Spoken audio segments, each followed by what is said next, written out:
that the goal is to level the playing field so that the circumstances of someone's birth, whether it is gender or ethnicity or family background or the place in which they're born, does not influence that person's future chances in life.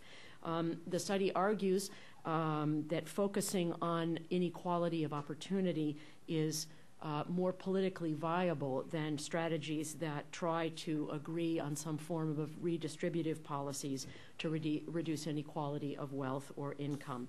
I think interestingly, the study also points out that high income inequality does not always correlate or imply high inequality of opportunities. So without further ado, I'd like to turn it over to Marcelo. Welcome you back to the center and congratulate you on this effort. I'd also like to thank Sergio Jelinek of the World Bank for his assistance in pulling this together, as well as there's Sergio, as well as my colleagues Nikki Nichols, Adam Stubbitz, Adam Drolet, and Lisa Hartland, if they're in the room, who also have been of great assistance. Thank you, Marcelo.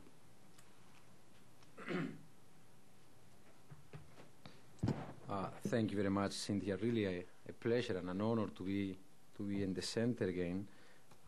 You've been pioneering some of the newest and most daring thinking on Latin America, and I have to say you have a few global ideas that are beginning to make us all think.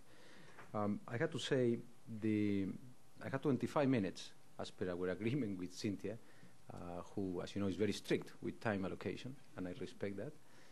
And in those 25 minutes, I had to tell you about a different way. I had to convince you of a different way to think about social policy. And I had to do that through the eyes of a Latin American. I'm going to use our region as the guinea pig to explain to you that we can analyze the problems of poverty and inequality, and I would even say inclusion, through a different lens. What you are going to hear is just a spokesperson presenting this new vision, but by far I'm not the producer of all this knowledge. See, some of the producers are sitting right at the back, no? Luis Cor is there, Joao Pedro is there as well. They are the real producers of all this. I'm just their representative, if you want, and I hope I do it right. Let me say, to start with, Latin America has been very successful in reducing poverty. And I know that sounds strange to many of you, but the data has no doubts that the last 10 years have been years of finally making a sizable dent in poverty. And what you see there basically says during the 90s, growth happened, particularly happened on a per capita basis. You see the red line going up during the 90s, but poverty didn't blink. Those were the years of the chorreo. You remember the famous trickle down and those political statements saying this formula you bring from Washington sounds good for the macroeconomics of things, but doesn't really reduce poverty. As you can see, the data bears out that accusation. But all of a sudden, in the 2000s, growth continues, and poverty begins to fall fairly rapidly. Now we got used to 1 percentage point per year reduction in poverty counts as normal. That's pretty high, pretty fast. I wish Africa had that. You may ask, what happened? What changed? Well, it really, when you dig down, it's two transfers that mattered, that made the difference. Over everything else, you had to keep growth going, but it was two transfers that made the difference, the tipping point of the fight against poverty. One was a public-to-private transfer, governments doing direct transfers to the poor. We got to know the poor by name. Now we have 13 countries in the region that have databases and logistical mechanisms to transfer money and resources, sometimes conditionally, sometimes not, directly to the person, to Marcelo. We know where he lives, how many kids he has, how much he earns, we know his education level, and so on. So that was the first transfer that took place in the 2000s. The second transfer that really tipped the balance in the fight against poverty was the poor-to-poor transfer, or private-to-private transfers, meaning remittances. They truly boomed. by the time of the 2007 count, meaning right before the crisis, Latinos outside Latin America were sending home about $60 billion in cash. And that was the ultimate targeting mechanism because it was directly to mama. No? There was no intermediaries. I knew exactly who I was targeting. So better than that you can hope for.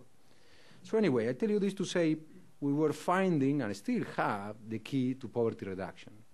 Where we have not made any difference or much difference is clearly on inequality. And Cynthia was referring to this. We are the world champions of inequality. This is, of course, the Genie for income inequality for every Latin American country. In itself, that's fairly worrisome. Anything, we tend to say in the profession, anything that shows a Genie above 0.5 should turn on a red light. What you see here is that we have a lot of countries above 0.5, but what's more worrisome is that the level of inequality in the OECD is down there. Okay? It's very low.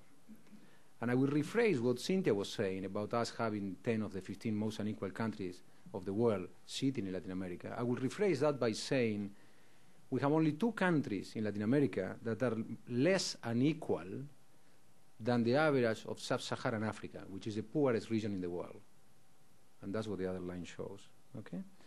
Now, this inequality, of course, raises questions. Why is the state, not just the government, but the state, not transforming this situation? After all, you pay taxes, and those supposedly become public services that then become less inequality. Well, we are not very lucky there. Let me show you. This is our level of inequality, Gini, inequality for income, but you can repeat this for assets, like land tenure, even worse, or for achievements in human development, like who goes to college and who doesn't, or even in nutrition and health, who gets sick of what in Latin America. You can repeat the same chart, and what you get is these Genies, and the Genie, on the blue Genie is basically the level of inequality before the state intervenes, meaning before the state collects taxes and makes transfers. Okay? As you can see, the state is not very transformative in Latin America. Take the example of my beloved Argentina. The Gini goes from 50 to 48. Right? Now, if you were to do the same for Europe, that's what you get. Okay? Inequality falls very sharply after the state intervenes. Actually, it's nice to compare, no? Because Britain, the UK, I should say, the UK has more inequality before the state intervention than Argentina. Okay? Very impressive how incapable we have been to do social policy that reduces inequality. Includes public expenditures for education? No. That's not. Neither chart. Exactly. So again, I'm sure this chart has all kind of definitional issues because you can think about pensions, how much of a transfer is that. But be that as it may, clearly the state is less effective in our region than in other places. Our social policy has not been transformative. And that has polarized us, and this is why it's important. Inequality has become, if you want, a source of tension.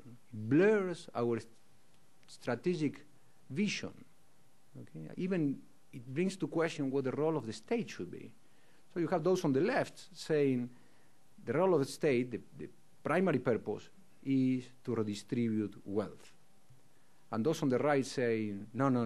The primary purpose is to protect property rights. Okay? So one is saying redistribution, the other one is saying contractual safety. And of course, those two never came to any agreement. It's a famous right and left.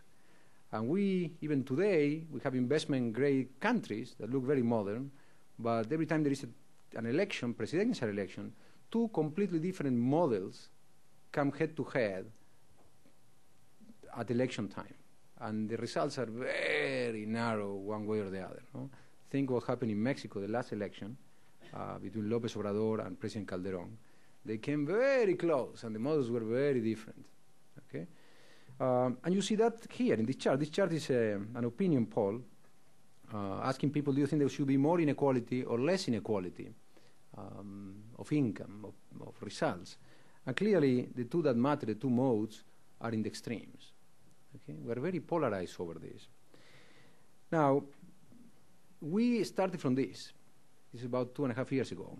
and call on a group, sponsor a team of researchers from Latin America, and ask the question, what's going on here?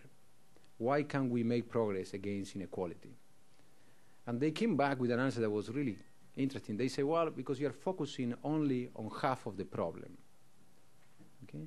We constantly fight and target inequality of results, meaning we talk about giving everybody the same rewards, but we rarely talk about inequality of opportunity, meaning giving everybody the same chances.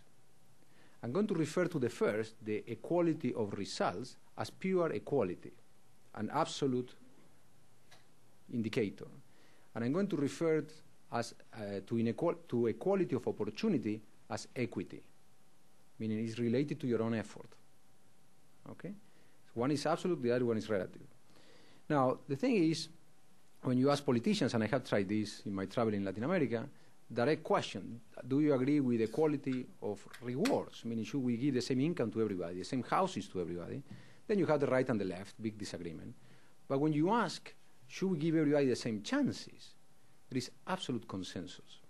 The left says, of course, it's a matter of social justice, concept of justice relative. And the right says, of course, it's a matter of personal effort. I give you the chance, you work hard, and you get there. Kind of a very Republican view of life. No? So there's consensus, and still we couldn't make progress there. Why? And the answer is because we couldn't measure inequality of opportunity. That technology didn't exist. It wasn't just Latin America. The economics profession, all the way from Adam Smith till 2 years ago, simply didn't have a systemic way to measure inequality of opportunity. Okay? Or, more broadly, to just measure human opportunity. Okay? What are my chances in life? Tell me today. Can you do that? Well, that changes, as I said 2 years ago. We sponsored this team of researchers, starting with Latin America, and they came up with a technology that, after going through very rough scientific and mathematical scrutiny, holds up and really measures human opportunity. Think about this. Imagine what we are talking about here. No? You can really measure human opportunity. What chances will you have in life? Now, I want to use the rest of my time to tell you first is how is this done. I won't get too technical. Of course, the mathematical formula is pretty complex, but I'm going to give you a sense of how it's done. Then I'm going to tell you what we have found in the second Human Opportunity Report that we published for Latin America in 2010. Is the one you have. The first one, by the way, we published in 2008 with the big news of the new technology, but we were very unlucky because this came out the same day that Lehman Brothers collapsed. So we got about a second of attention from anybody, mostly our families. So now that things are a little cooler, people are beginning to pay attention. In fact, we have now 6 Latin American countries and another 6 in the making worldwide that are beginning to apply this to their social policy. They ask us to do opportunity assessments for themselves. So I'm going to tell you what the 2010 report says, and then I'm going to give you a whiff, and only a whiff, of how this changes social policy or doesn't change it. Okay? So let me go very quickly. How does this work? Well, the central question of this index is a very simple one. No? It asks the question, how important are a child's personal circumstances, those circumstances over which you have no control or responsibility, like your skin color, or your gender, or the barrio where you were born, or your family's income. How important are these personal circumstances over which the child has no control or responsibility? And remember this important thing, we're looking at kids because they haven't made their choice yet. You can't say this guy made the wrong choices. Okay? So how important are these personal circumstances for the access that that child has to the services without which you cannot make it in life? For example, you will say the basic one, potable water, which is the mother of nutrition. Okay? At early age is basically your determinant of cognitive capacity. Now genetics tells us that. No? Before we thought it was just water. Now we can say, well, how important are those circumstances for your access to internet? I ask you to think about competing in high school when you have access to internet and you don't have access to internet. Think about your own teenager kids. they didn't have access to internet, will they ever make it to valedictorian? Okay, everything else equal. So let me work this out a little bit, and I'm going to beg you, I'm going to define just one chart for you, but I want you to come with me into this chart. This chart shows you two Latin American children that are identical in every possible respect, except a set of circumstances. Okay? Let me define a blue child. And a blue child is a child that lives with 4 siblings. In a rural area, the household is headed by a single parent. That single parent is illiterate, and the income per head is $1 a day or less. So the blue kid got into this family, a lot of siblings, mother illiterate or father illiterate, and very poor. On top, rural. And then let's define a red child. And let's say that the red child is a kid that lives with only one sibling, both parents, both of the parents have secondary school or more.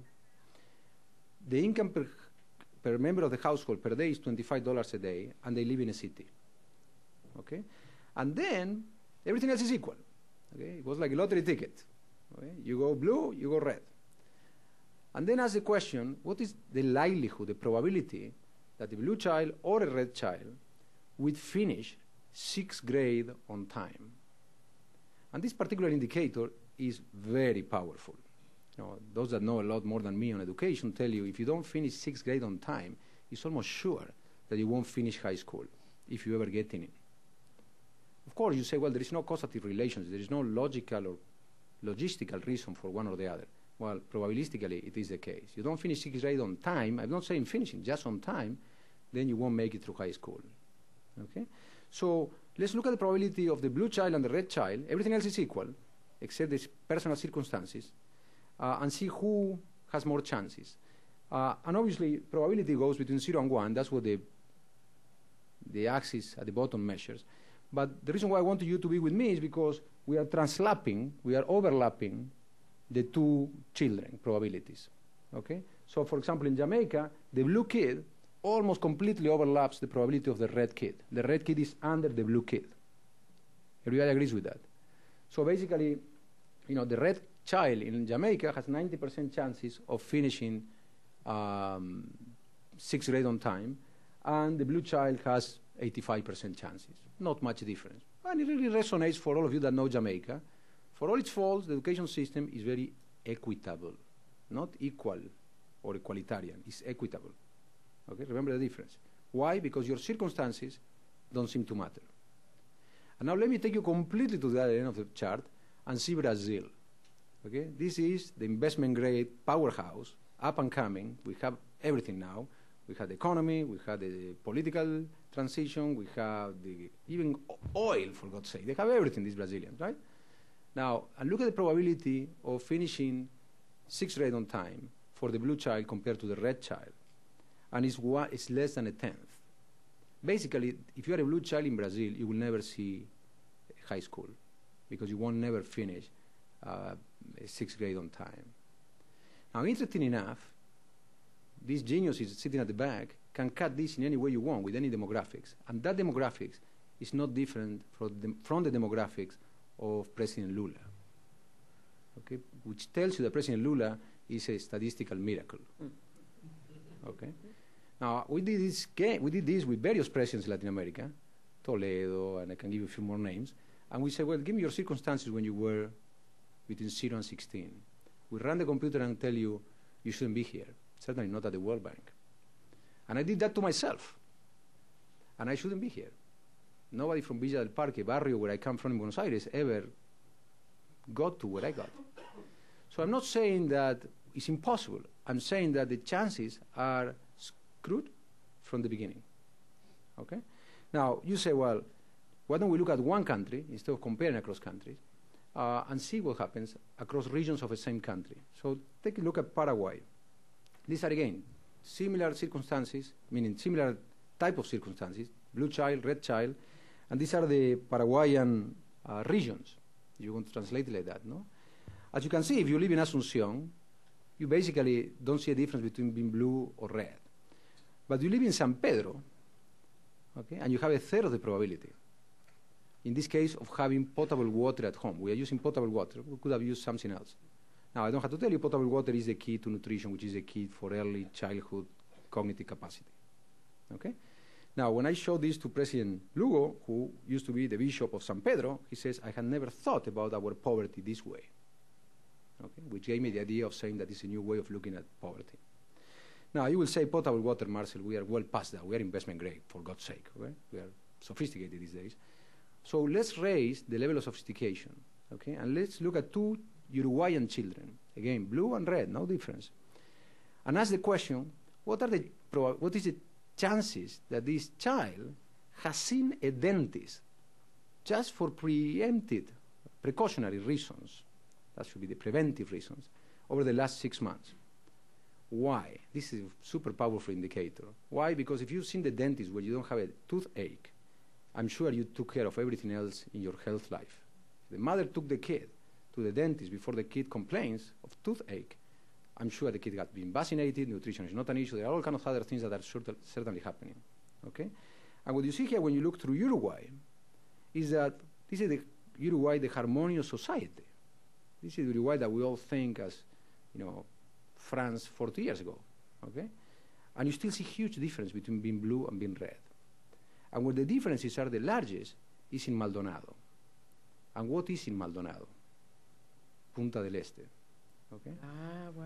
That's the Monte Carlo for all of you that want to have a place to party. That's the place to go. Now, let's make it even more sophisticated and more shocking. I showed this next graph I showed to President Bachelet. By the way, President Bachelet was and is still the godmother of the report. She was with us when we launched it in Spain very recently. This is Chilean kids, and what we are mentioning here is access to computers. Okay? The data allows you to do that in Chile by regions, and essentially, if you are blue in Chile, it's over. Okay? Forget it. Okay? And then let's look at glorious Argentina. And now we're doing this by not just provinces or regions, we're going to do it by metropolitan areas. Okay? Let's get municipal here. And we are going to ask the question, what's the probability that this child, blue or red, has seen systemic education between the ages of 2 and 5? Let me repeat this. Systemic education doesn't mean formal. It means systemic education between the ages of 2 and 5. The data allows you to look at that. And this is, of course, for those of you that love early childhood, this is the key. Everybody tells you now, look, the latest science, particularly neuroscience, is that's when you learn. From there down, it's all downhill, okay? Which doesn't leave much for me. But essentially, critical thinking, mathematical reasoning, communication skills, even attitude to newness, to new experiences, all happens in that period of life. Okay? So if you put a kid, a red kid, through that systematic education, or not, the blue child, the competitive edge is just too large. The blue one will never catch up. Okay? And this is my country, for God's sake. Okay? And I was surprised when I saw this. Okay?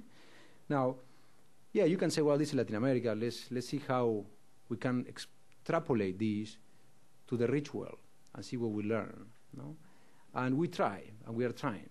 My dream is that at the end of this calendar year, hopefully, we'll have a similar report, similar metrics. I'm not sure if official bank report, but certainly similar metrics for the U.S. Okay?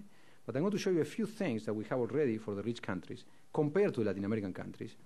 And here is the probability of reaching an adequate level of mathematical knowledge at the age of 15. Okay? Here the science is pretty rough. After 15, you don't learn more mathematics. Okay? If it wasn't there at that age, then it's very difficult.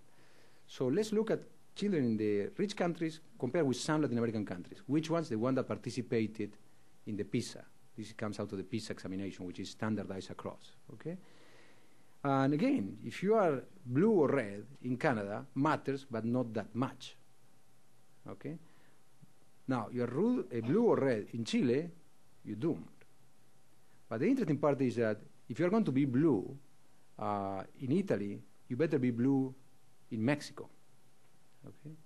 Mexico treats its blue kids, statistically speaking, of course, better than Italy.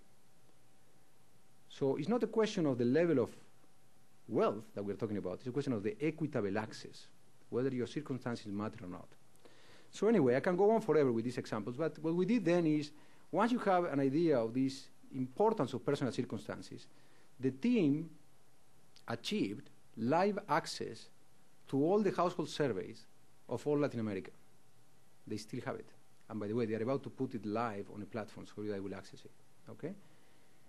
And what they did is they looked at 200 million children, the equivalent sample, 200 million, over the last 10 years, across all circumstances that we possibly could look at. Okay? And essentially, you add all that up. That's what the Human Opportunity Index is. And I want to show you how the index comes up.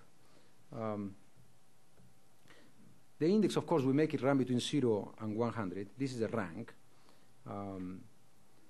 Well, this is the level of the index. Clearly, because we had to have a homogenized database, we had to be able to measure the same variables across countries. You know, Chile has achieved a lot of these things, so it shows up at the top. Even if it may have some inequities in itself, but achieve a lot. But then countries that didn't achieve much, like Honduras, are doomed twice. Why? First, they have little coverage, and then that coverage is not given equitably. Okay? So, first finding of 2010 is this huge dispersion between the top and the bottom, and seems to be spreading. You compare 2008, and this thing is spreading. Okay? So keep in mind that Latin America may be now fighting poverty with success, may even begin to dent inequality of results, but it's not making much progress on giving everybody the same chances, meaning inequality of opportunity. The second finding, and you should check the book itself, will show what happened compared to 2008.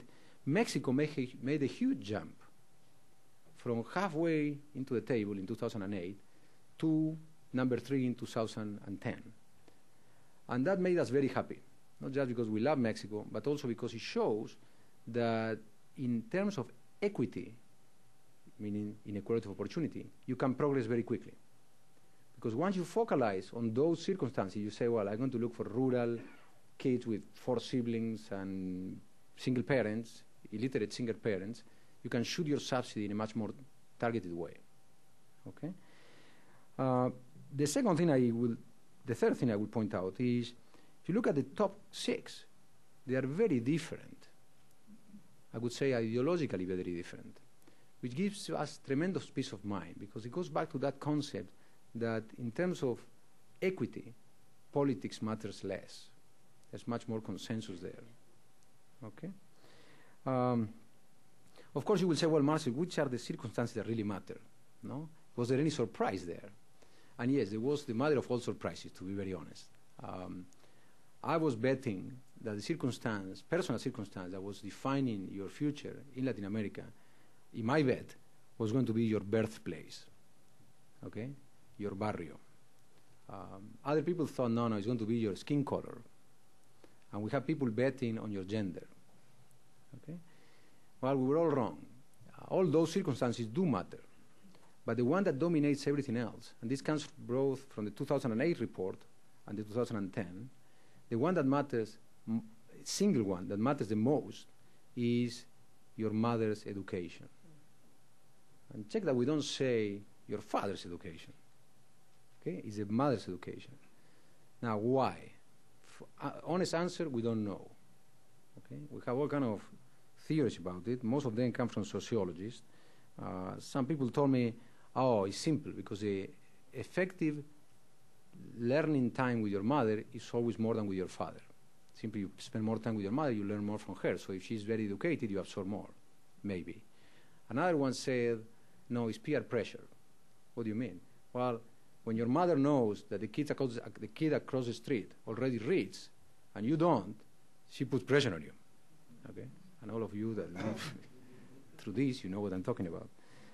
And others said, this more from the psychology point of view, they say, no, it's the way women learn and women communicate.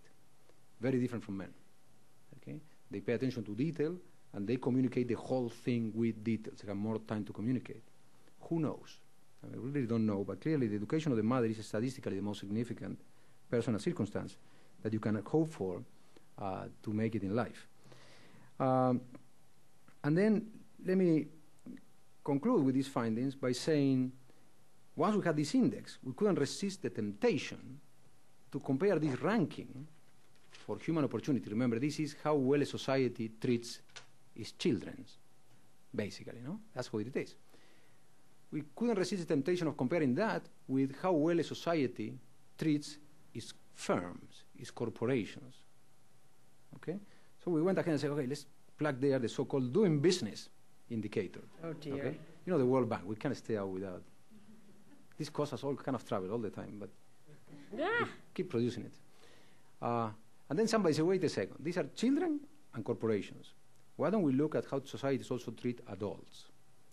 And that's what the Human Development Index of my beloved UNDP does. Because it looks a posteriori and says, how long did you get to live, life expectancy? Or how much did you get to earn income? Or how much did you get to know, no, your level of education? That's how the mix comes. It's a mix for adults. It's a posteriori.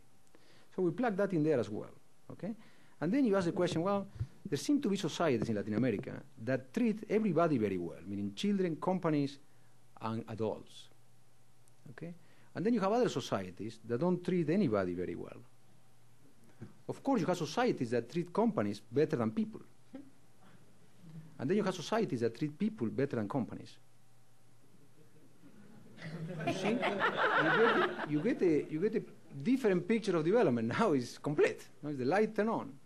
Now, you laugh about this because Latin America, but let me do the same, just for the joke of it, with rich countries. Okay? That's a rich country human opportunity index. We are tracking education because that will have a similar database. Hopefully one day I can come here and show you US states. Okay? But for now, allow me to do this with the G10. Do the doing business. Again, this causes all kind of problems every time we show this to the rich countries. And then the Human Development Index. And what you see again, countries that treat everybody very well, children, companies, and adults. Countries that don't treat anybody very well. Okay?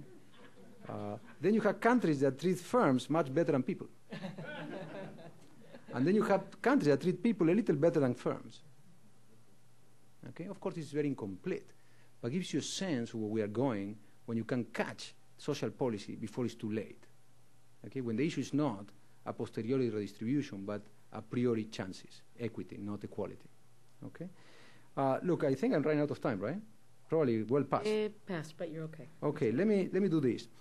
I needed now to take you to the so what part of the presentation, meaning how does social policy change? Okay, this has 10 points. If I do the 10 points, Cynthia will never invite me again.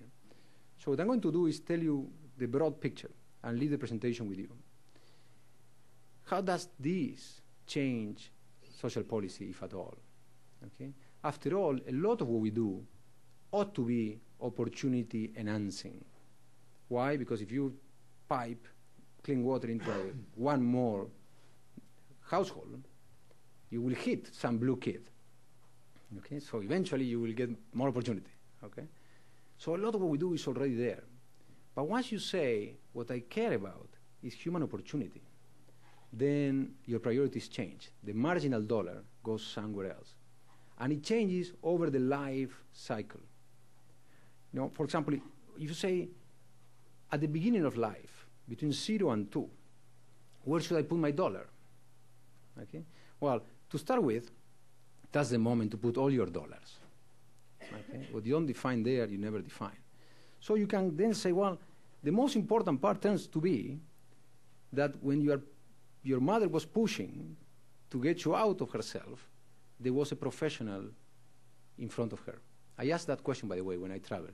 I ask mothers when I see kids, you know, in these events that they go, when you were giving birth and looked down at that very moment, what did you see?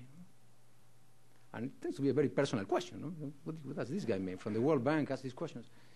But it's a super important question, because once you have a doctor or a nurse receiving you life, all other things or kind of things trigger automatically. For starters, you will have a birth certificate.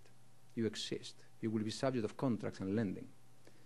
And don't laugh about it, because we had 10% of our children in Latin America don't exist. 10%. I mean, that's a big chunk of votes, by the way.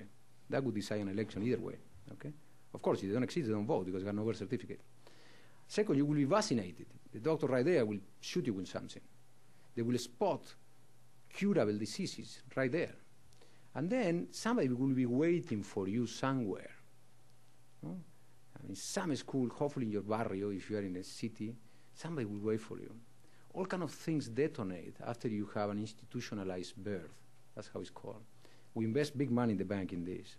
Now, I can tell you more things what will happen at the beginning of life. Let me tell you, I have been and continue to be an ignorant supporter, a fan of epigenetics, which is this concept that if you catch the very few first days of life with certain stimuli, you can change the way organs form because you change the way the information is passed from cell to cell.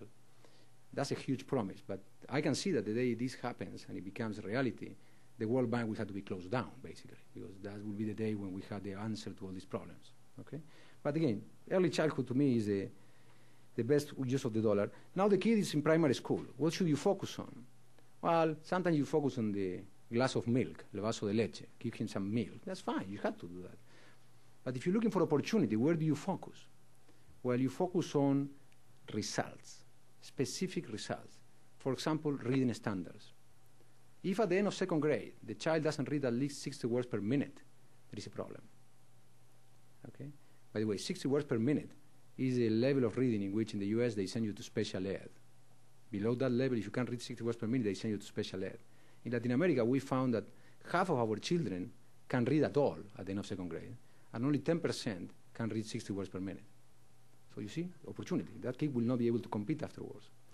I can't stay long on this, but let me give you another idea for teenagers. What do you do with teenagers? Well, when I was a teenager, 3,000 years ago, I love it because the government in office used to give us free stuff. For example, the bus ticket. So I would go nowhere and come back from nowhere just to use the free ticket. Okay? Or they used to give us some supplies for school. And I thought it was very nice. Okay? And all those things are very nice and make you very happy, but don't open opportunities for you. If you really look at what will open opportunities for a teenager, it's very simple. It's physical security. Okay? And that could mean for a boy, stay out of trouble, put a mentor to that child before he gets into a gang. Okay? Or for a girl, reproductive education. Pregnancy before 18-year-old, bye-bye opportunity, basically. Okay? We have an epidemic of teenage pregnancy in Latin America that we are not even talking about. Luis is doing fantastic work trying to explain to all of us why is that happening. We don't really know yet. Okay? But that's what the opportunity is, because if you fall into problems with the law or get pregnant before 18, then you can't compete with the next person. That's where the equity comes. The next person will be miles ahead of you. Okay? And it goes on and on. I don't want to really bore you with this. You know, we talk here about higher education. We talk about civil identity for adults. Think about an adult that has title to her property and one that doesn't. No? Everything else equal, one has title to the house and the other one doesn't. When you don't have title, your life is miserable. First, because you have to keep somebody from the household all the time guarding the house. Think about the outskirts of Lima, Peru. Right? That's one income less. Second is there is no credit for you, because you can nothing to collateralize. And third is you put up with all kind of domestic abuse, because you can't kick your husband out. Once you have the title and has your name, it's different. Human opportunity. Okay? Anyway, I can do this forever. I mean, there are 10 different angles that I will show to you in the presentation that will leave here. Let me finish with this, with a take-home message. And it's the following. You will be asked tonight when you get home by your spouses, what were you doing sitting in that conference for 2 hours today? What did you learn? Okay? And from my side, I would like you to say the following. First is, honey, there are blue people and red people in life. And she says, of course, I watch Fox News too. I said, no, honey, it's not that. Okay? Blue people and red people. And we were lucky. We were red. Okay, that's why we are here. Second is, the World Bank says that public policy can make color irrelevant. Not just your skin color, your social color, your personal color, your circumstances, irrelevant with public policy. That's what the World Bank says. And then finally, and this is the happy news, the World Bank says that this can be done fairly quickly. You don't have to wait generations. In this new social policy of opportunity, this can be changed within our eyesight. So thank you very much. Thank you.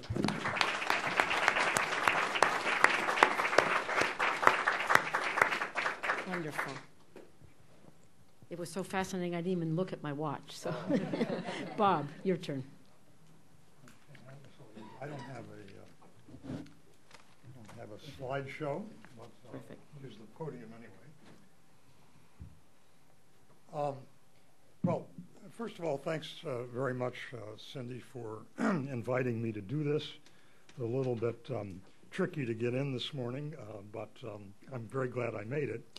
I also think that congratulate you on what an excellent and eloquent presentation. I want to focus a little bit more on the document on which this presentation was based, and this may sound, I mean, this is not going to be as eloquent as what we've just heard.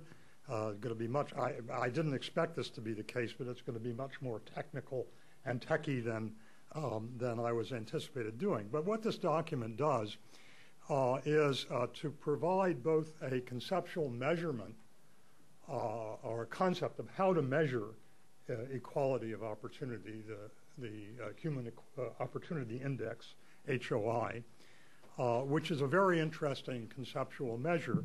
And then, for me, even more interesting, it provides some very impressive empirical applications of that measure across all of Latin America, actually comparing also Latin America with the OECD and looking also at sub-national parts of Latin America. So this is a very impressive study.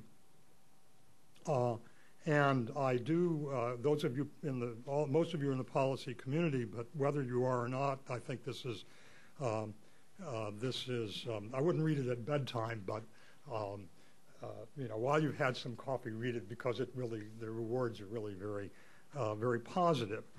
Now, let me start by just describing briefly what the measurement does. It is, in effect, it takes into account two things. One is the number of people covered by a public provision, education or access to sanitation or the like, housing. And then it evaluates the extent to which that service is provided equally across categories of children in different circumstances, red and blue, if you want to use those terms. And then the overall Human Opportunity Index is comprised of the amount of coverage discounted, which discounts for the inequities, the measure of inequities in the coverage. And it's a huge improvement over measures of coverage alone, and I want to emphasize that because I've used measures of coverage alone in my own work. The other, though, interesting thing about this, I mean, the empirics here become very interesting. It turns out that you can improve your overall Human Opportunity Index if you're a country, either by in a variety of ways. You can either increase coverage, and that will increase the value, or you can increase equity, and that will increase the overall score, or you can reduce the number of red people. I'm not sure which is red or blue, but anyway, you can reduce the number of proportion of people in disadvantaged circumstances within the larger population. And when that's done, and this is where I think the politics and political issues enter in, when that's done, you get some very interesting results about at least what the progress of human opportunity has been so far in Latin America. About half of all improvement comes not from public provision. It comes from a reduction of the proportion of people in disadvantaged circumstances. And this is very important, I think, thing to bear in mind. And secondly, when you look at, it's actually, 50%, I guess, 55% is done through, not through direct policy on public service. 45% is of the improvement comes from increases in scale, that is to say, the number of people covered. And 10% comes from improving equity. So the proportion of improvement, I mean, there has been improvement in Latin America. This is a general summary score. There has been improvement, but most of it has come from either policies that don't have much to do with social service provision or from broad coverage. And I think that has some important political and policy implications. I mean, the claim here is that this is a measure which will help policymakers to refocus attention on equity. And I think that to some extent does that, but I don't share the optimism that that will help much to reduce the level of debate over equality of outcome. Why? Well, because one of the findings here is that, in fact, a lot of the equality of opportunity does come through a reduction of inequalities in outcome. It turns out if your parent has higher education, you have a better chance of an education. Turns out if you move away from an impoverished area of the countryside into the city, you have better access to potable water or good housing. So with due respect, there's still going to be a debate over the extent to which equality of outcome matters for equality of opportunity. And it's a very important debate. It's a debate that it can't be kind of elided, it seems to me, nor should it be. I mean, politically, that I think is an important thing to bear in mind. Now, I'll try to go through this quickly. I know we're running short of time. A second observation I want to make on this, about this, the way this is decomposed, is that when you get to public service provision itself, when you get directly to the policies, most of that comes through what the authors call a scale effect, that is to say, expanding coverage. And I think politically that makes sense. I mean, politically, the most popular way to get support for expanding services is to expand it broadly and not to kind of compensate people who are in inequitable circumstances. And the corollary of that is that while reallocating and targeting may be more cost effective, and that might be better from an economic point of view to take most of the marginal increase in resources and shift it to disadvantaged segments of the population, that's not easy to do, or at least it hasn't been apparently in the past. And then finally, I think that you can get a kind of a similar window on the politics of this by looking at another factor that this book shows, which is that there's a kind of an S shape to improvement. That is to say, countries start out slowly, and then sort of coverage, human opportunity gathers steam, and then it tapers off, the rate of change. And also cross-sectionally, you can see the same kind of thing. That is to say, the biggest improvement in the human opportunity index comes from countries with a lower, that start with a lower base.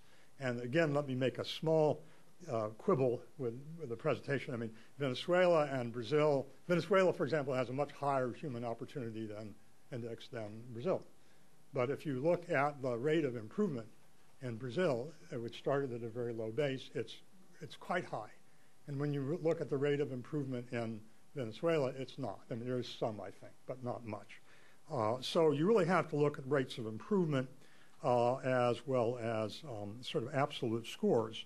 But I think the more important point is that it may become that this S shape, the fact that it sort of things taper off as you reach higher levels, may reflect.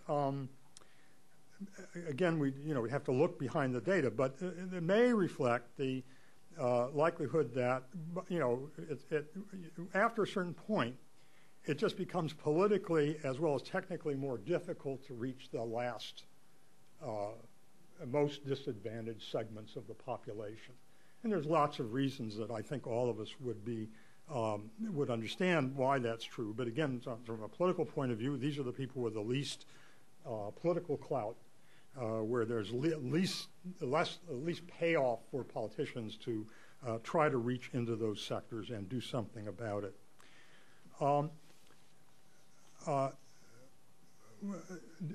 I have a couple more minutes? Sure. Go ahead. Go ahead. Let me finally just make some observations. There's another section in this this document which looks, I think, very interestingly at differences, subnational differences in the Human Opportunity Index, and tries to assess disparities between sub-regions of individual countries. And this is really very interesting. In some ways, it seems to me the most interesting part of this.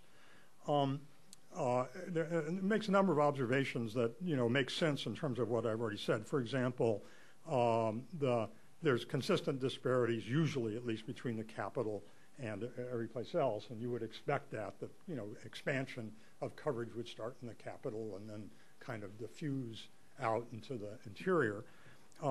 And you would also, as we see from this, would expect that the highest growth of the improvement in the Human Opportunity Index comes in the areas with the lowest, in the sub-regions with the lowest HOIs. This also would be intuitively plausible. I think what I'm a little bit more concerned with, and I'll end with this, the document finds that decentralization helps to equalize sub-regional differences. And they have some sort of preliminary regressions that suggest that. Again, with due respect, I would be very careful about that, as you are, as the document is, about that finding. One reason is that if I just sort of scan the distribution here, this finding may be a function of national wealth. It turns out that the greatest disparities are in countries that are poor, and so no surprise perhaps there. At least in the next regression, there should be something on GDP that's factored into this. And again, this also may be a function not only of wealth but of the timing of the implementation of these policies, because in the richer, one can assume, I think, reasonably, that the richer countries start earlier. And they start in the capital cities and then they spread out. But by the time, by 2010, there's a lot of spread, whereas the poorer countries start later, and so clearly they haven't penetrated the interior regions quite as much. And then from a comparative, this is my last point, from a comparative point of view, I mean, if you look at the literature on federalism in the OECD countries, the developed countries, there's a lot of evidence that federalism constrains majorities politically, and that there's a high correlation between federalism and inequality in the advanced countries, including ours. So that should be a red flag. I mean, it doesn't have to be that in Latin America, but it should at least sort of raise some signals. Well, all of that said, again, I just think this is a real step forward and a huge conceptual improvement and just a fantastic empirical study. I mean, and just with all of this material kind of being pulled together. So congratulations. Great, thank you.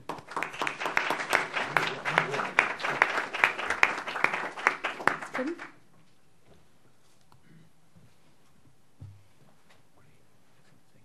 I do have a couple of slides.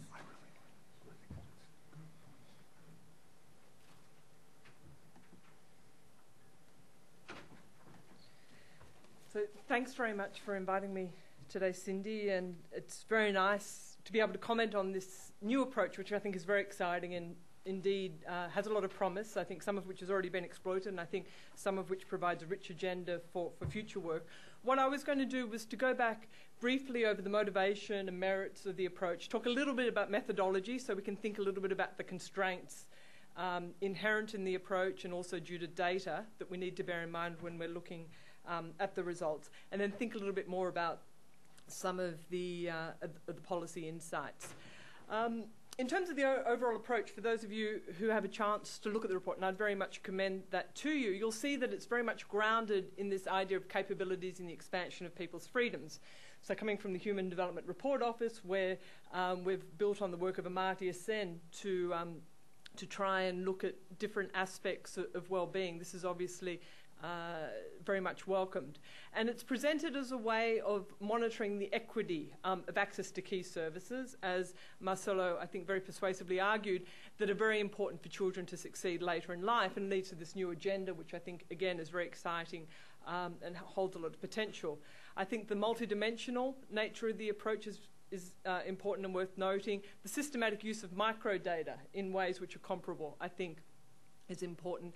And clearly it's responding to policy interest and public demand, and we can see already that there's been take-up at the national level and discussion and debate around this.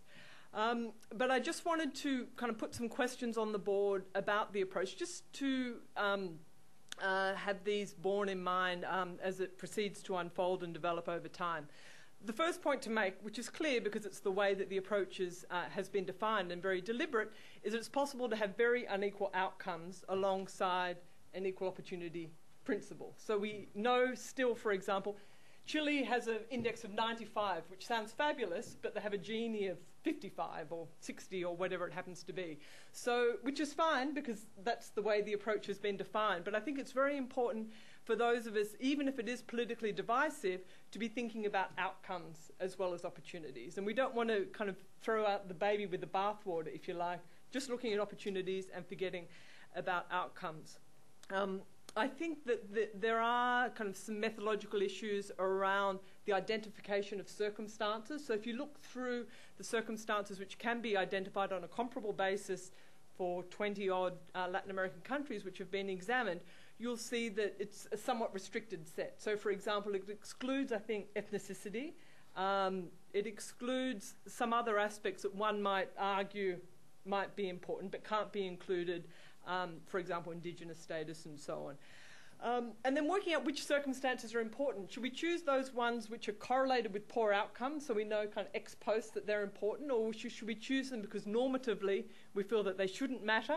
You know, there's a whole range of debates around that, whether or not we should be having an approach which is much more empirically or, if you like, statistically based, or whether there are important norms that we want to use to imbue the approach. And there are other technical issues. I won't get into the details here, but I think one point to make in comparison to some other indices that I'll present shortly is that it's not subgroup consistent. I won't get into the technical details, but that basically means that you can have a deterioration in the performance or the opportunities of one group or subgroup, and the overall index won't worsen, which is not necessarily a good characteristic of the index. And then on the other things on the method, I guess, to point out is that it doesn't take into account overlapping circumstances. So if you're a girl in a poor family, that's not the way, it doesn't kind of count and doesn't necessarily make your index, worsen your index. It doesn't take into account on the other side about the overlapping deprivations. And I think very importantly, and I think an interesting subject for debate, especially with our political scientists, is that process freedoms aren't here in the Senian sense. So we're looking at, if you like, opportunity freedoms and freedom, you know, expansion of opportunities.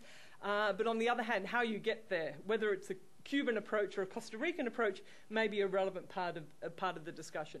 I'm not saying that any other indices have managed to do that so far, but I think it's something that might be borne in mind, might be relevant to the discussion.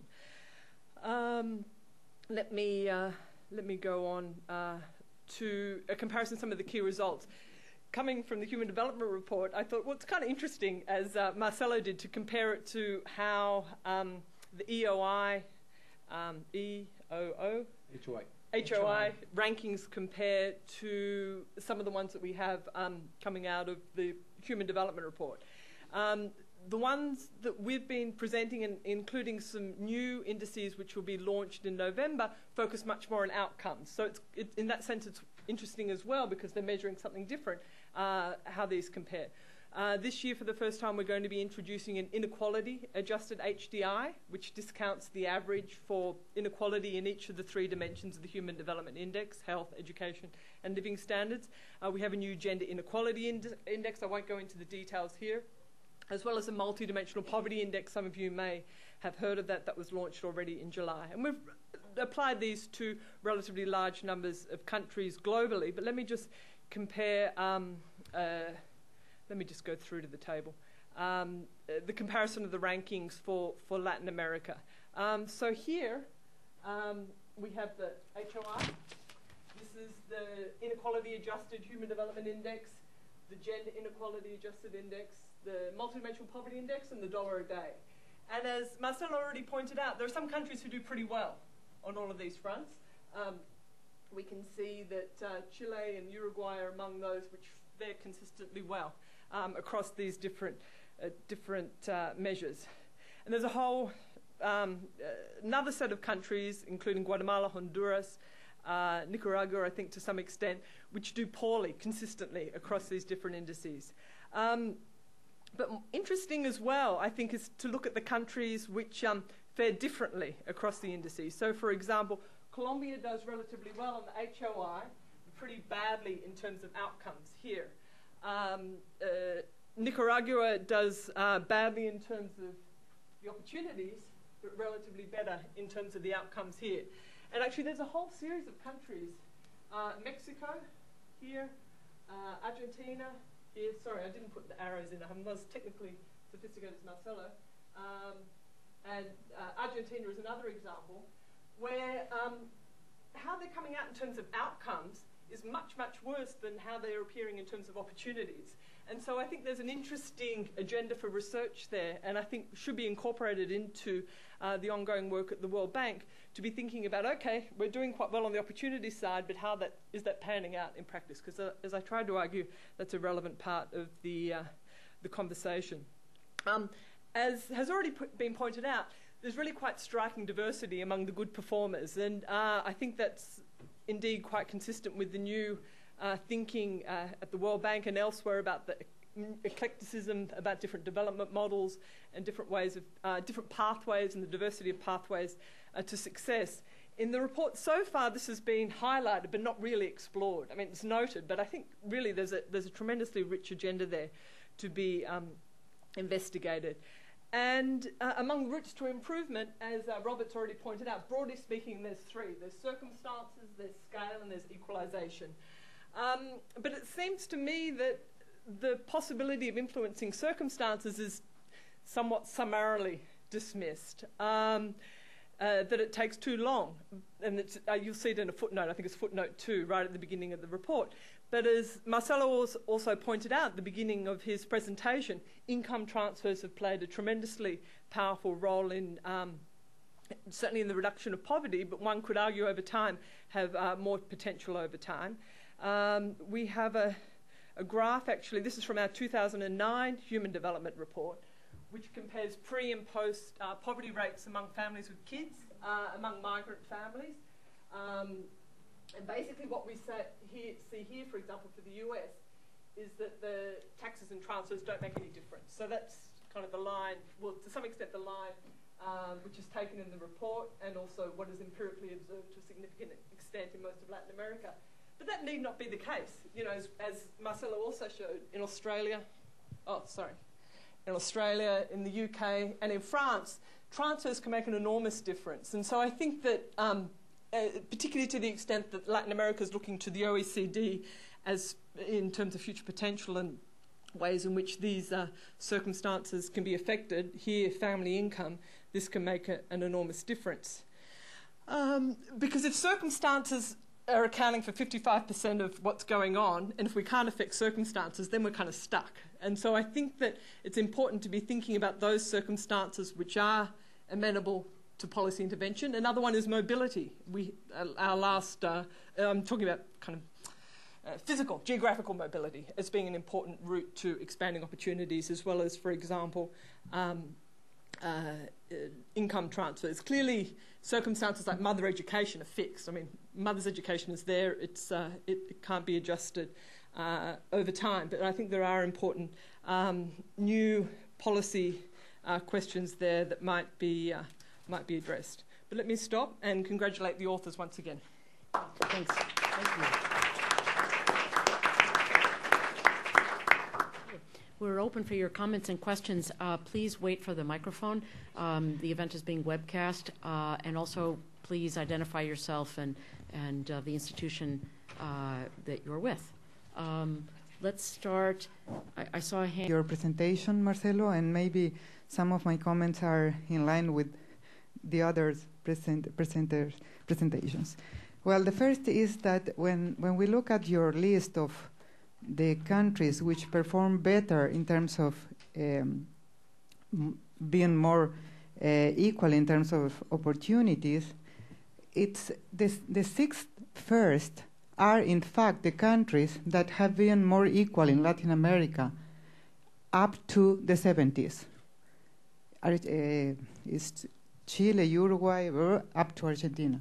So in this sense, the public health, the public schools, the health system, and other assets were constructed under these more equal countries in a very different way. So in this sense, the distribution of wealth matters. I do agree that it is very important to, in policy terms, to focus on the opportunities of the children. But the second point is that I see some differences and inequalities in these opportunities, or within what you are considering opportunities. For instance, universal education in Brazil. Okay, it's fine. Elementary education, it's now about 100% the enrollment index. But the quality of the education is so unequal in Brazil. And probably the same can apply, it's applied to Argentina or Uruguay, that used to have very good system of public education. So the same applies to the health system and others, or even access to internet. How is this access compared? Because children that go to public schools in Brazil have maybe 2 hours a day contact with internet. But my daughter has internet at home, so it's different. Well, these 2 comments just to point some. Todd, sure. Todd Eisenstadt from American University, and I want to congratulate you also on this report. It seems that there's a very strong normative position being taken, which I think is a good thing. But I think in part it may be at odds with some of the World Bank's other areas of work. I think that if you look, for example, at John Rawls' theory of justice, you see this idea that we are all behind this veil of ignorance, that we're not sure how anyone else is going to be treated, and therefore we should treat everyone with the same dignity as individuals and here with the same prospects for opportunity. We all deserve the same before a priori, before we are even coming to the world. Okay? I think it's a great premise and a great departing point. And I think that it's one that this report is coming close to. And I think that it may create some political problems, which have been mentioned, I think, by both of the discussants with regard to targeted versus broadly applied programs, for one. But I think that's probably a very difficult question to see how strategically how the bank may be working with national governments and other international institutions to try and help focus more on the targeting and the reallocation of funds rather than just broadly giving resources, which I think is the area that perhaps is still the least utilized to change the sort of prospects for equality. But the other issue I wanted to raise is one with regard to politically within the World Bank and in its outreach. How can you reconcile this approach, which is seemingly a very state-centered one, with more market-centered approaches, which are, I think, very widespread elsewhere in the bank, as well as in many policies by international lenders and development assistance institutions more broadly. Thank you. Okay, if there's one more, we'll take one more. Otherwise, Joan, I see you thinking. You want to go? Here, wait for the mic.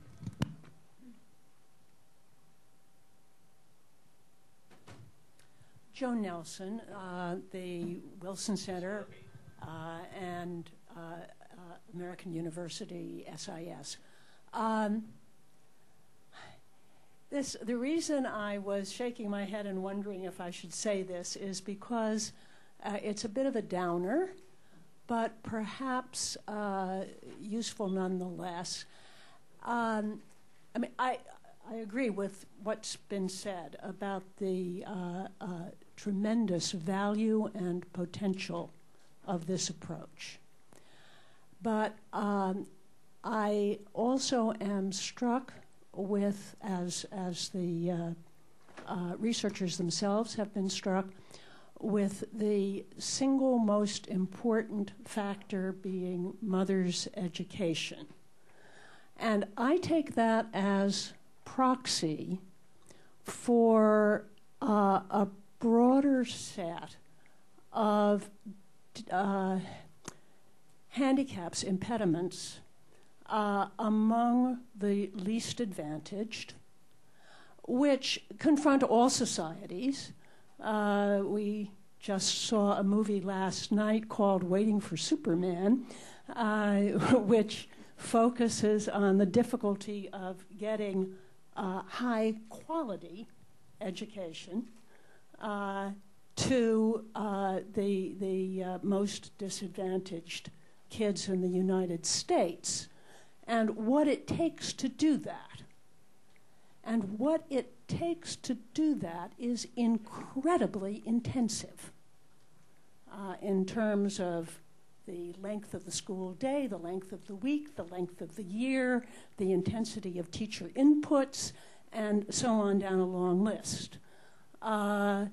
Another sort of somewhat comparable thought, Cuba's health statistics are truly outstanding, and if one reads kind of anthropological accounts of the neighborhood doctors system, which I think would be extremely difficult to replicate most places, although one could draw some lessons from how they've done it.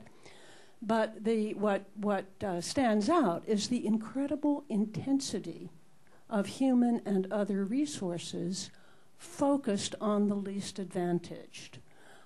So I guess this leads me to, along with my applause, caution against expecting rapid results at the bottom, and not to fault then other programs that don't produce terribly rapid results at the very bottom, because in all countries that seems to be tremendously difficult. We'll turn back to our panelists and then take another round. Marcelo, why don't you go? Let me start and then pass on to Bob and to Jenny. A couple of things. On the quality issue, I think that strikes right at the nail, at the head of the nail, because when we go for an index that we can then use to compare countries, we need to make sure that we have indicators, data, that is comparable across countries. So by definition, you are forced to the lowest common denominator. The country that has the least quality of data is the one that dominates everybody else, because otherwise you can't compare. So we don't have enough data on quality of the services for all countries that can be compared. But the good news is the index across countries was kind of an eye-opener for policymakers to say, I want to do an analysis within my country. As I mentioned to you, we are doing 6 in Latin America and a few more around the world now, called opportunity assessments, human opportunity assessments. And there you begin to find countries that have quality-related data. Very much in education, what you said, or even the access to internet, how fast it is. For example, in the US, you have some data by counties on this. Fairfax County has a wireless system that covers most kids around most schools. I can tell you that you don't find that much in the south of the U.S. So hopefully we will get to that. But I agree there is a limitation once you try to compare countries in how much data you have, because you have to go by the least sophisticated country. Then you say about your idea of checking what happened during the 70s or up to the 70s. That would be great. I think we should do that. That's very cute. I mean, to just see, because the 70s, if you take a picture of them more than a movie, Latin America looked cool. It was prosperous. There were a few countries that were doing well, and we thought. We even had migration from the U.S. towards the south. You remember that? No kidding. I will let you in, by the way. We didn't put any walls, nothing. It was fine. So we had really kind of there was some prosperity in sight, let me put it like this. So it would be nice to compare at that time how that correlates with what we see today. On Todd's question, I think you're absolutely right, Todd. There is an implicit theory of justice in all this that says everybody deserves the same opportunities at the beginning of life. No question about it. And that's a judgment call. It's a value call. Whether that contradicts my beloved institution or not, maybe it does. But it's impossible not to have such a value. Every social policy has implicitly some kind of set of values, as you know. I mean, you're probably an expert in this. So one that says we will give the same chances for pure utilitarian reasons is a good value for me. Why utilitarian reason, not moral reasons? I'm not claiming that I do this because I'm Christian or I'm Muslim or I'm Jewish. No. I'm claiming that I do this because otherwise we all sink together. How come? Well, because if you see that when we have these giant inequalities, we polarize our politics and really destroy our development prospects. Why? Because we don't really have a model going forward. No? So there's so much uncertainty that anybody that has some savings to invest stays back or stays at the suboptimal level of investment. You don't put money in a country that tomorrow could come a presidential candidate that blows the whole thing apart. So you put less than optimal. So I can find utilitarian theories or explanations for wanting everybody to have the same opportunities. But that doesn't say that it's still a judgment. Okay? A judgment is we want to be richer, in this case, together. And then finally, Joanne, I think you're absolutely right. The intensity of resource allocation and it's not just intensity in the sense of a lot of resources per unit of something. Maybe that something is per person, per child. And by the way, I know that in Fairfax County, the special kids cost the county about $50,000 a year, and the kid pays nothing.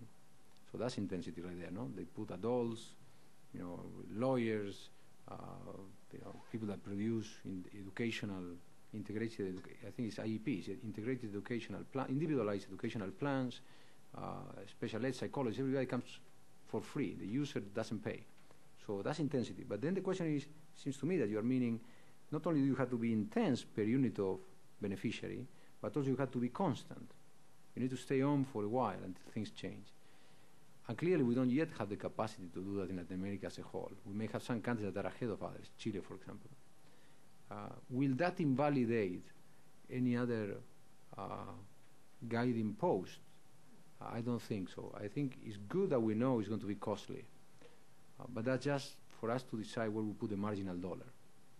If it is so costly, frankly, I will be very careful with my dollars. For example, I will not give away college education. I may even say we'll finance it to anybody that wants to study and has the talent, but I will not give it away. It will repay sooner or later. But now we give it away. And then put all those resources in early childhood.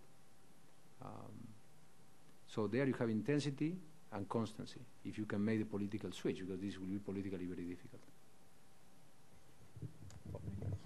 Well, I will keep my remark very brief because it'd be nice to get some more comments from the floor. But in terms of sort of reaching, taking off from Joan's point, in terms of, and from your point, Marcelo, in terms of reaching the most vulnerable and the quantity of resources and effort that's required to do that, one also has to take into account has to balance that off against, again, efforts to reduce the inequality of circumstance. And I think this was a point that Jenny made, but I mean, one thing is to give the poor lots of money. And that may be more cost effective in the long run than making that extra intensive effort to reach that last most vulnerable segment of the population. I don't have anything to do. Okay, sure. Over here, and over here. Why don't we start down there?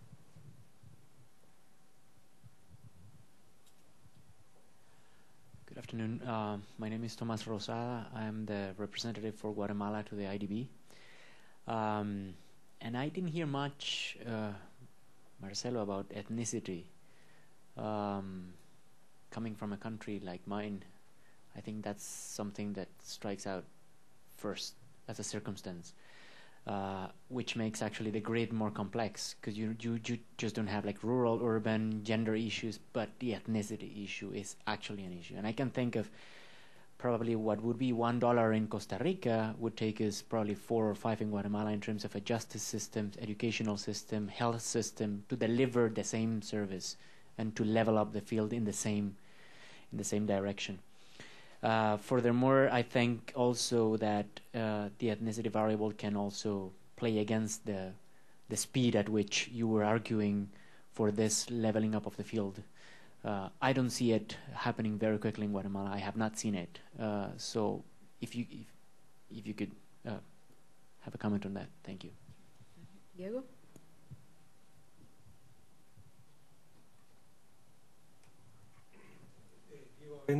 National Endowment for Democracy. Thank you very much, Marcelo, for this wonderful presentation. Extremely eloquent and persuasive. I like to, in a way, play a little bit a devil's advocate role. I haven't been able to see all the items on your social agenda, but I ended up with a fear, and the fear is the following. With what appears to be a heavy emphasis on public investment, wouldn't you run the risk, if you're a policymaker, of saying, okay, I got to spend so much in water, and so much in education, and so much in early education, and so much in vaccination, and so much in healthcare, whatever. I run my list, and then poverty will be gone. Because everybody will have the same opportunity, everybody will be vaccinated, everybody will have potable water, et cetera, et cetera.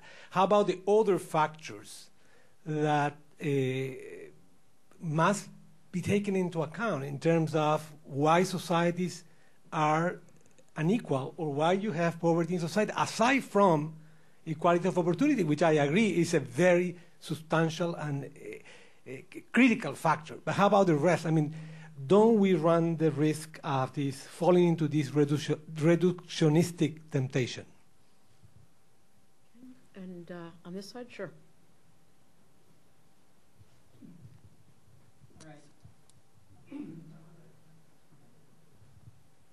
All right, my name's Jacob Meerman. I spent, I guess, about over 30 years in the World Bank as an economist, and have long been interested in the whole question of equality of opportunity. And what I find most interesting and truly most valuable about this work is you have moved something that has been really quite nebulous, poorly defined, and not at all operational, out of that realm entirely. You have taken the notion of equality of opportunity and you've converted it into an operational variable. You have made it analytical, measurable, and it wasn't that at all before. And you've also, I think you're offering something that is very important politically. We have had, one of the basic consensuses that you've always had is everybody agreed that equality of opportunity was a very desirable goal. But how you got there was an entirely different question. And what you have alongside of that is many decades of a lot of controversy over essentially, in the broadest context, it's really a controversy over, are we going to have more equality or are we going to have more growth? And you can move out of that now into something which is, is really, it is everybody agrees the equality of opportunity is very desirable. And if you start making that your most basic goal, along with development per se, I think you're going to we should move into a world with less controversy. And that is something that's highly desirable. So, this apparatus of circumstances and opportunities, I really think this is I'm going to call this a paradigm shift. Let's see where we go in the next 10 years with it, whether this is that or not. Let me just say about it's interesting that you folk came up with the parenting skill issue and the importance of mother's education as being the primary variable, because in a lot of other work that I've been involved in, including U.S. domestic policy, people have reached precisely the same conclusion. And what you have tried to do to deal with this, you don't have to take in long run perspective circumstances as given. What a lot of this gives you is an opportunity to do something about the circumstances. If you like, ECD, Early Childhood Development, Operation Head Start, with tremendous emphasis on that in the United States since the 1960s, is an attempt to deal with the inequality inherent in these what we call exogenous circumstances. If you like, those circumstances do not have to remain entirely exogenous.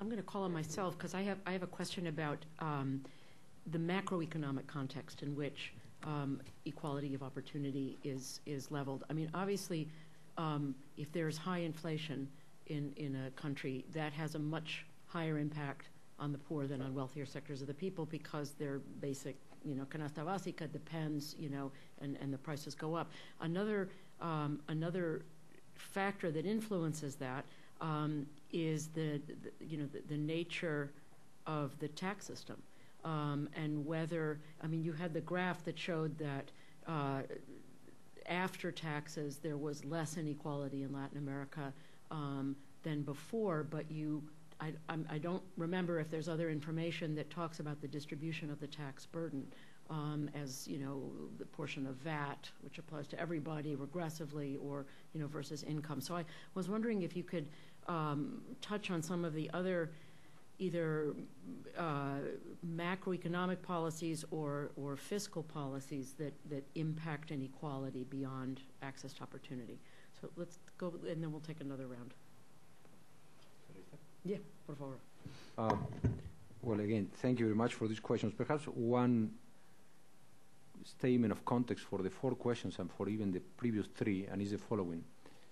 We feel that we barely scratch the surface in this area. And truly, what would make us all happy is that this becomes a research effort of many people and many institutions well beyond the World Bank. First is because I'm sure we have blind spots in the way we look at this. We invite people all the time to comment on our reports. This has been commented upon to death, but it would be nice for us to partner with people and researchers, and just to tell you something, we completely open our database to whoever wants to do research on this. And why do I mention this? Because we haven't solved many of the questions you raised. For example, the question of ethnicity that Tomás was telling us, no? That's a great question. The problem is that, again, because we don't have data, that not every household survey in Latin America includes ethnicity, even in countries that are fairly developed, fairly advanced. They don't want to put ethnicity for some political reason. Then when you want to compare across countries, you can do it because the index can have an indicator in one country that doesn't have in all of them.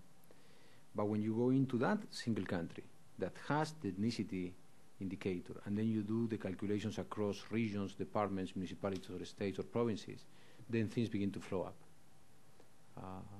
For example, we are trying to do this in Colombia. No? We are doing a human opportunity assessment in Colombia and one in Brazil. So, again, this is open to other people to solve many of these puzzles. We haven't really solved all of them. On Diego's question, I think you're absolutely right. Do we run a risk of going into a reductionist temptation, typical World Bank thing, with the silver bullet approach. Here it is, do this, here is a loan, and I'll come back in a year and you will be rich and happy.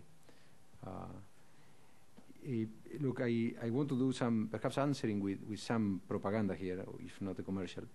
The bank, we published only 2 days ago a book that I think you should all try to get a copy of. It's either very cheap or you can download it from free. It's everywhere, in Facebook, Amazon, Twitter, MySpace. The book is called The Day After Tomorrow. Okay? And it's called a handbook. The subtitle is a handbook on the future of economic policy in the developing world. And it looks at what's going to happen in the whole developing world, both in terms of issues and in terms of regions, over the next 2 to 5 years. That's why The Day After Tomorrow. Okay? And it's a big splash. I mean, imagine this very nice looking book, and there's plenty of stuff there. There are 40 economists of the bank that were freed to think and write whatever they wanted on their own name. So it's a very cute thing. Now, why do I mention this? Because the book is making a claim there that we may be at the beginning of the end of the war against poverty. The beginning of the end of the war against poverty. And why do we make this claim? Because we begin to have tools now that really make it believable. And one tool is this idea that now we know the poor by name. There are 30 developing countries, let alone rich countries, that have databases on people, on individuals, and that they have established the logistical mechanisms that I mentioned before to communicate with them, to transfer resources, unfailingly.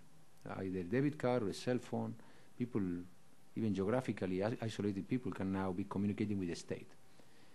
So that gives you a lot of hope. But is that a reductionist temptation, meaning now we have this, it's solved? I think your question is very good. I mean, I think we should keep that in mind. It may not be a silver bullet, even if we had these other tools. And then finally, I think Jacob, I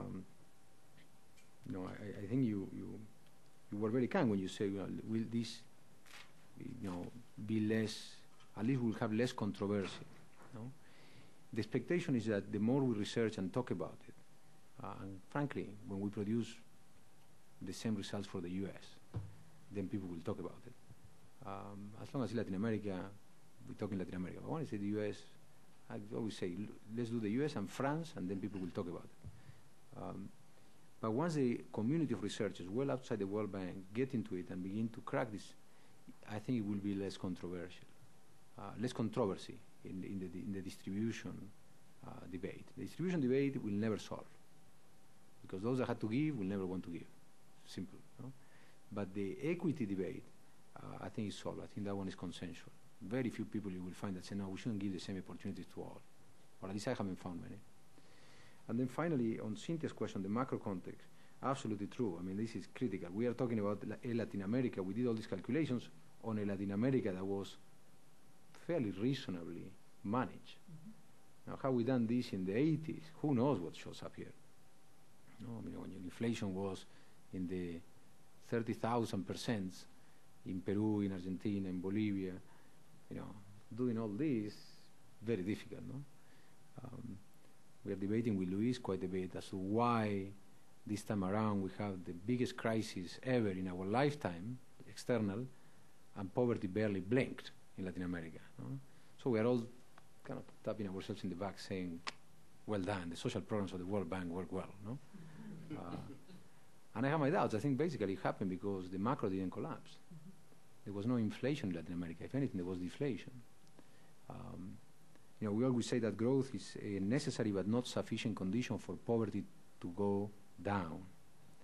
But we also say that inflation is a sufficient but not necessary condition for poverty to go up. And this didn't happen this time. So I totally agree with you. I think this analysis really stops at the door of macroeconomics. If you don't have the framework in place, all this is basically scratching the back of an elephant. Okay. I'm going to take just one last question. I think the history of the flow of events shows that the later it gets, people wander off, and I'd like to end on a very strong note as well. So let me invite one last comment, and then if you have other questions, please come and address the panelists individually. Hi, I'm Blanca Heredia from El Colegio de Mexico. I think this is fascinating work. I agree with someone speaking before in terms of putting a conceptually based number on something as equality of opportunity really opens up all kinds of research possibilities on the one hand and policy, very exciting policy possibilities too. It makes me think of the work on quality of education, but the OECD, PISA specifically, and how it revolutionized research in education by putting a number that was solid to something as elusive as educational quality. And let me touch upon educational quality and say something that is a bit of a devil's advocate and completely politically incorrect. You said before, not anyone is going to say today that we should not give the same opportunities to all. Let me say that if you look at quality of education in Latin America today, what you see is a very somber situation. You have less of a problem of equality, particularly in the bigger countries, because you have so many 15-year-olds that are outside of the system that actually the equality of those within the system is not as big as you would predict based on whatever other measure of more sort of macro inequality.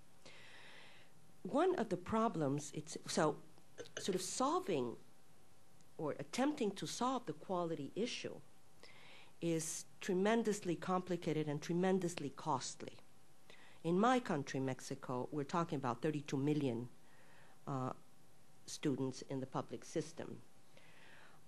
Getting them from, say, let's use the universal now, I think, measurement for this, from PISA 0 level, or 1 to 2, it's going to take some time.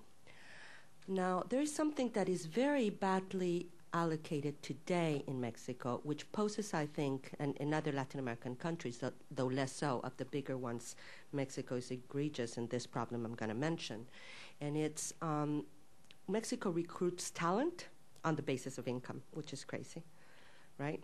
We only recruit talented individuals if they also happen to have chosen their parents well. If they have not chosen their parents well, they fall through the cracks because nobody is out there to get them.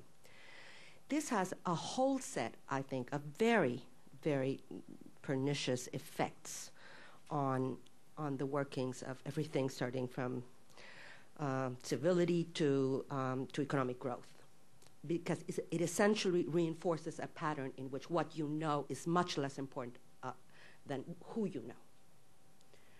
So it seems to me that getting into the talent issue and how you broaden the universe for talent recruitment is critically important, but it may run into problems in terms of equal opportunity to all, because you probably don't have enough money to give the highest quality education to all.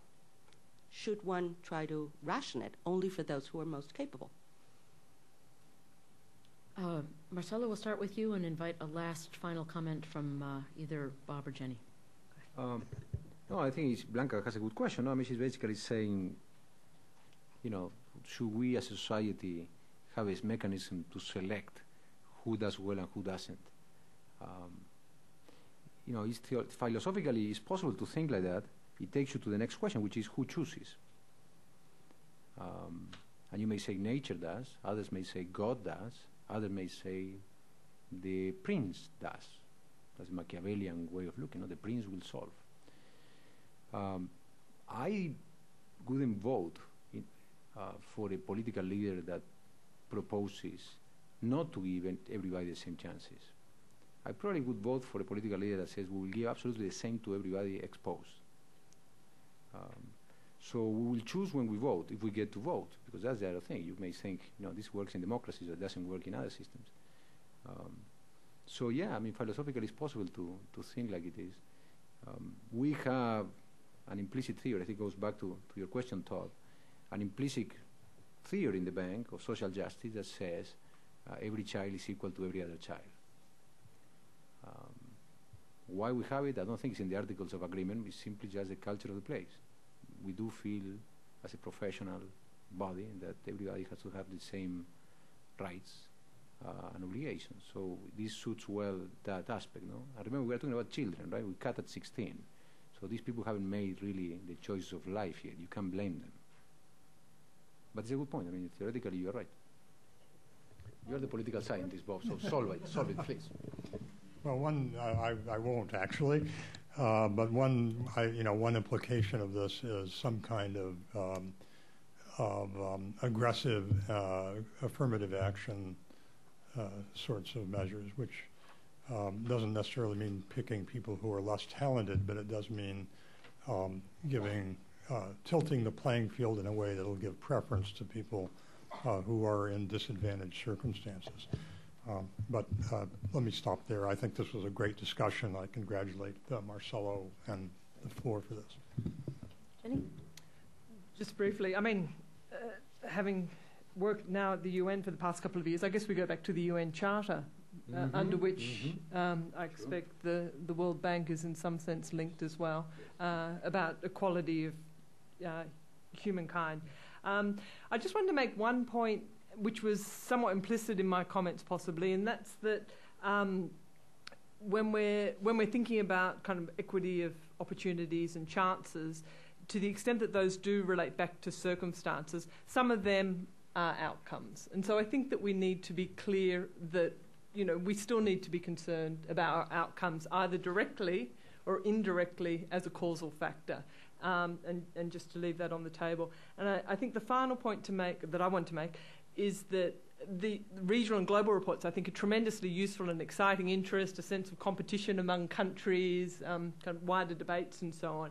But the detailed investigations that can take place at the national and the local level are really where one learns the insights and the applications, which I think will help to move kind of policies forward more quickly. Thanks. Thanks. Well, I was delighted to hear from Marcelo that Colombia and Brazil have asked for opportunity reports to be conducted on their countries. I mean, I think that demonstrates that the thinking that went into this is going to have a practical impact in terms of how social policy is designed in the region. So let me thank Marcelo and Bob and Jenny for joining us. Thank you all, and please join me in a round of applause.